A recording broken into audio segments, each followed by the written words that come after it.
Well, hello, everybody. My guest today is somebody that you've been wanting to meet for a while. She's had definitely a little bit of a journey to come here to Ohio Dominican, but she's finally here. She's excited to get to work. Ladies and gentlemen, the head coach of Ohio Dominican women's soccer, Reilee DuPratt. Reilee, how are you today? I'm doing great. How about you? Good. It's lovely to meet you. Lovely to talk to you. I know we were talking a little bit before everything got started. Great to meet you finally and put a name to the face and a personality there. And you've got a very colorful personality, as we'll probably demonstrate here a little bit later on in the video. But Reilee, without further ado, I know the people have been waiting and we've been very curious about you.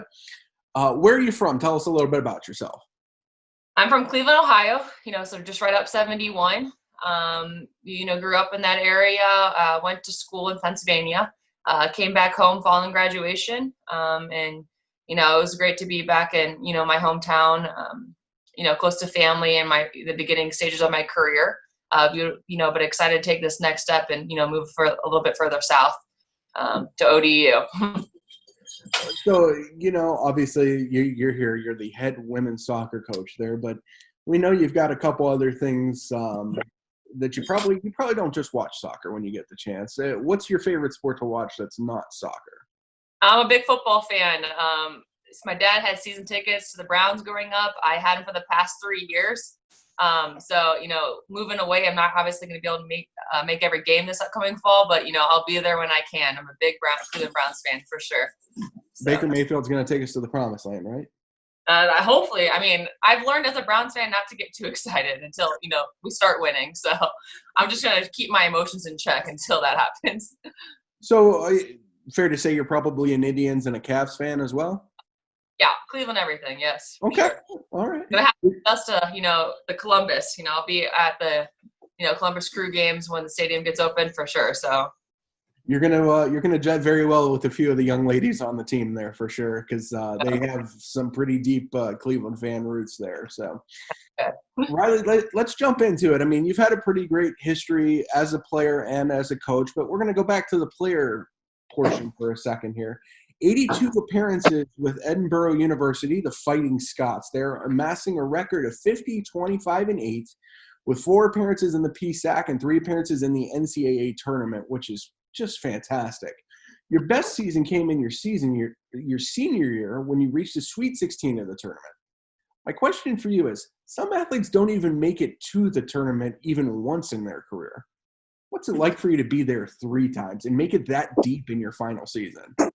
Yeah, I guess coming into my freshman year, the teams before had made it a standard to make it to the NCAA tournament every year. So it was kind of expected of us. If you're not making it to the NCAA tournament, then you kind of failed, I guess. It was kind of the standard set by the previous teams.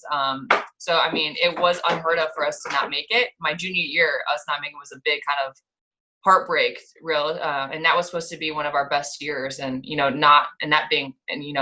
looking back at it, one of our worst years was kind of heartbreaking, especially for those seniors that, everyone, plays, their hardest for, hoping they have a great senior season. So I guess going into my senior year, like I had told you, our expectations were not great. I think we were picked like 8th out of 16, middle of the pack. We were, not supposed to be anything special. And I think we started off a little rough in the beginning of the season. And when I looked at it, we were 5-2, which doesn't sound rough, but for us, it wasn't, our expectations. And I remember, our coach pulled us into what we call the plaid room. It's literally just plaid everything. It's the recruiting room. Okay. And he just called a message and he asked the seniors, to take leadership and turn the season around if you want it to be what we want it to be. The seniors, we looked at each other and we came up with solutions and plans moving forward. And what really, I think, led to such a great season with not maybe as a talented team was everyone just really bought into what we were trying to do. So I think that's actually helped me a lot as a coach, just making sure everyone buys into, what my plan is, what the leadership plan is. I think you can do a lot with that.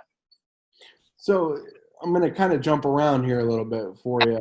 You played very well. You had a great career there. And you said, soccer, I'm not done with soccer. I'm going to go kind of kick some butt here as a coach.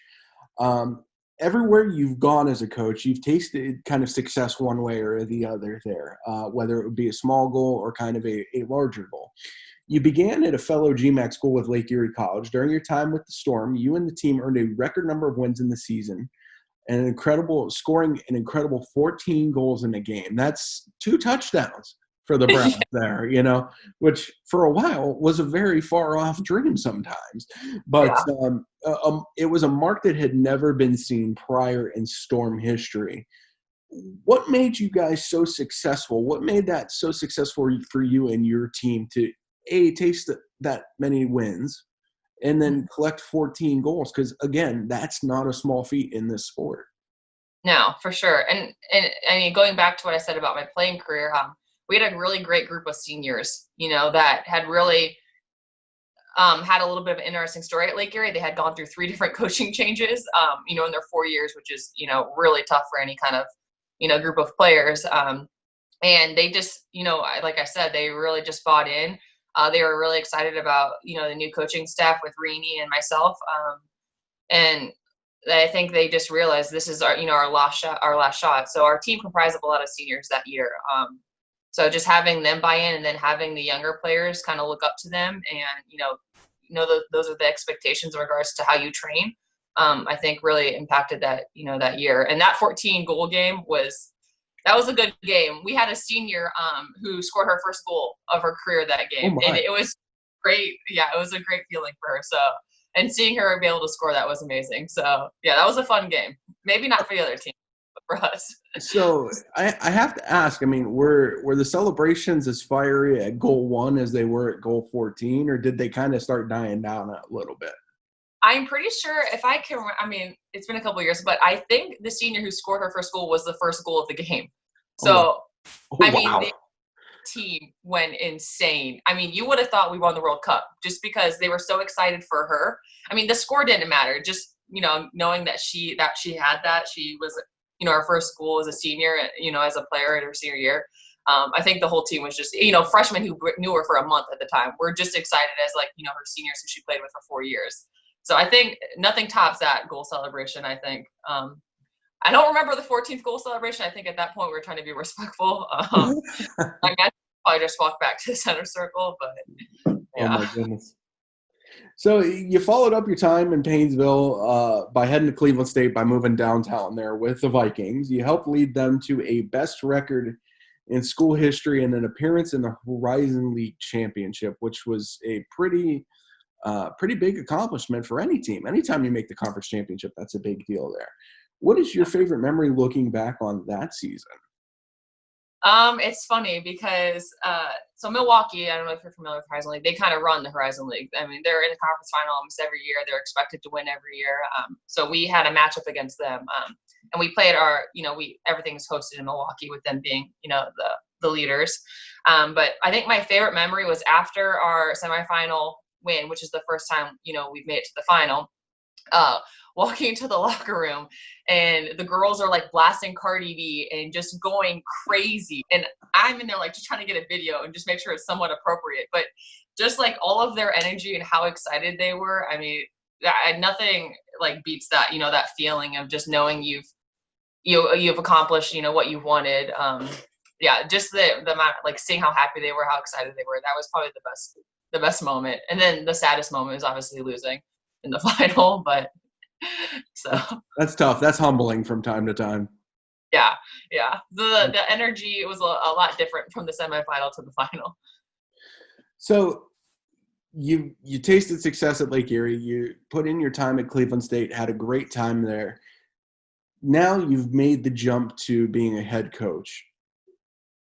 What can fans and supporters and families here at Ohio Dominican really expect from Reilee as a head coach here? And mainly, how would your peers describe your coaching style now that you've moved on to the head coaching position? I think if you talk to anyone, it's going to be energy. I have endless amounts of energy. From the time I was little to now, I mean, that's never going to change. I don't think that's ever going to burn out. I'll be 80 on the field coaching with the same amount of energy. Yeah, you can. I think that and passion. Everyone, I mean, it's known that I love this sport. I love being able to ensure that other players have such an amazing experience that I had. I think that's, that's one thing I've taken with me in coaching, is just making sure everyone has, as enjoyable experience as I had, because I had an amazing, playing experience, not just because we were successful, but because of the relationships I had built with my teammates and my coaches. So like I said, there'll be a lot of energy in my sessions. I'm really kind of a stickler about the fine details about things. So, you're going to hear me yelling things out, and you're going to be like, what does she mean by that? And they're going to be like, how does she know what that is? But yeah, I think I'm a little bit of a stickler for the fine details. And I think that's a reflection of, who I was coached by in my playing career. And then, coaches I've worked under, in my coaching experience. So yeah, I'm a stickler, but I have a lot of energy. Studying up, I mean, it's easy to see your passion for the game. I've kind of watched a few interviews. I was very curious about it when they first made the introduction of you as the head coach. So when did you decide you wanted to make the run at a head coaching position, and what made Ohio Dominican attractive for you? Well, making the head coaching, transition, I feel like everyone feels like they're ready, but you never know when you're actually ready. And I think I was really fortunate enough at my Cleveland State position, and even, at Lake Erie as well, just having a really hands-on experience with every aspect of it. I was really fortunate, with Dallas at, Cleveland State really shaping us to be head coaches, and he understood that was what the end game was. So really allowing me to have, like I said, a hands-on experience with every part of, running a program, I think was what has prepared me to take, this step so young. And then I think what made ODU such a interesting and, promising, experience, like next step of where I wanted to be, was just knowing what ODU was all about. And, like I had said, I looked at, their social media all the way back from a year ago, just looking at, kind of trying to get a vibe of what the culture was and, what the expectations were. And what I got a sense of was just somewhere with a family, a community, someone centered around, expectations to be successful both on and off the field, which is huge. They have an amazing team GPA, which is, I'm a big stickler for, grades and, taking care of, business in the classroom.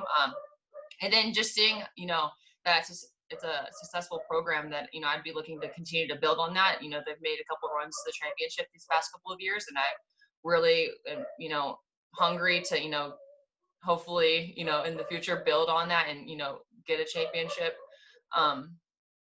season for them. So I think the biggest draw for me, like I said, was just the community, the sense of community, in the sense of, the expectations here on and off the field is something I would like to build on. So it's, you got to be living under a rock for the last couple of months to know what's going on in terms of kind of world health in the midst of the COVID-19 pandemic. And it's not every day that one gets to interview for a job in the middle of a pandemic. That being said, kind of pull the curtain back a little bit for us. What was that hiring process, that interview process like during this whole COVID-19 thing? It's definitely a learn as you go experience. Obviously, no one has ever gone through this, myself or Ohio Dominican, hiring committee. So I could imagine it was really tough for them to kind of understand and get a vibe for who I am as a person through phone and then through Zoom. So really just, it was unlike anything I've ever done before. Obviously everyone starts with like the phone interview, which is, that's protocol that, but the next big step is obviously getting on campus, spending a day with that person, that candidate, and spending a day with, the athletic department to kind of get a feel for both sides of it. So trying to do that through a Zoom call was definitely nothing I've ever done before. But overall, just, getting I asked the same question to everyone I talked through, and, the same response I got from everyone was that it's a community, it's a family here at ODU. And the fact that I got that same consistent answer from every single one on different times made me, I was like, okay, these people aren't just making this up. It's actually, it's actually the case. So by the end of the interview, the Zoom meetings that I had throughout the day, I was like, okay, it is what people say it is. It's not just, something they post on their social media. It's not just a hashtag. It's actually what that university is about. So that was a big, although it's unconventional, it was a big check mark off one of my boxes in regards to ODU being a right fit. So yeah, it's a wonderful place. And speaking from a perspective of, I was in your position to an extent, a couple of years ago, and I was always curious about the allure that the campus had, and everybody was like, oh, it's so great. It's so great. And then you really don't have an appreciation for it until you set foot on there and you're like, Yeah. oh, okay. Like I can dig this. This is some good vibes there. So as we talked a little bit about it, and you said that you love the grade aspect of the girls and how well they do things here. The team GPA, and I always joke about this with the coaches too, is it was astronomical. 3.75 for the spring term in the middle of a pandemic, as we talked about, with 24 student athletes over a 3.5 and 9 student athletes over a 4.0. What does that all mean to you? Are they going to conquer the world one day? Are they going to invent a rocket ship one day when we have our backs turned at training? Like, what does it mean to you to have a team that is so academically stable and can handle their business on the field? I mean, that is huge for me. That just shows me kind of what kind of players they are. They're disciplined. They work hard. Yeah, seeing that on the field, or I'm sorry, off the field, that GPA, and they're kind of, it shows me that they have standards for themselves as well. Holding themselves accountable. When you're in a pandemic, you're home by yourself doing these things. There's not a professor or your coach, in your face being like, this needs to be done. Here's study hall for 2 hours that you need to be a part of. Like, it's totally, when we went to pandemic and they're doing things from home, it was all holding yourself accountable, and time managing to make sure, because it's so hard, it's so easy to get on Netflix and 6 hours go by and you're like, oh, I had a paper due 3 hours ago. So just really holding themselves accountable. And I mean, that shows me that I'm really excited going into this, this fall, knowing that they're going to take care of what they need to on their own. And even though they're going to be away from me for, they've been on their own for like 6 months before our preseason. So just, there's so much, I guess, expectations and things that they now have to do on their own, as opposed to when they were with us until May. So I can trust that they're going to take care of that. Have you had a chance to kind of sit down and take a look at the team kind of on film? And do you have any position groups that really kind of stand out to you at early on? Yeah. So, I mean, I looked at, the championship game, which I know is they're not too happy about, Please don't how talk that, about that game. That game never existed. I'm sorry, but I watched part of that. I watched that game, and what I had really noticed is that they had like a plan of attack going forward. There were some really key patterns that were transparent in their attack. So I thought that was pretty amazing. There was definitely a clear understanding of what the plan of attack was. So I think that's going to be really exciting to continue to build on that offensive side of things. And obviously having your returning point leader is really important. I know we have some really great, defenders coming back and goalies, coming into the program. So I think we sound up some defensive things. I think we're going to be looking really good for next year. And I know the defense is very excited to work with you, especially knowing your background. So they are kind of just ready to go and ready to slide tackle someone legally, of course, but they're ready to do that. And that kind of transitions nicely into our next question here. After being a powerhouse team on offense in 2017, the Panthers have had a renewed emphasis on defense, culminating in 6 clean sheets in 2019, and that spanned over 2 goalkeepers. As a former defender, that has to put a little bit of a smile on your face, right? Yes. So my team, on like a pattern of my teams, that they're going to be the most defensively organized team, and that's going to be the plan moving forward. So I'm glad that they have a good starting spot, and I'm going to build on that as much as possible. Defense is the easy thing to, coach. So our team's going to be really defensively organized. The offense part is the hard part. So knowing that they have some of those already built in, they already have a pretty good plan of attack going forward. Building up that defense, and then, moving forward with the offense side of things. And especially with us not knowing, our preseason, what it's going to look like. Do we have 2 weeks before our first game? Do we have a month? Do we have, what's it going to look like? So taking care of that defensive side of things is going to be the first priority. So they have a good starting spot. It sounds like you touched a little bit on it, but let's fast forward to that preseason, whatever that may look like and whenever that may come.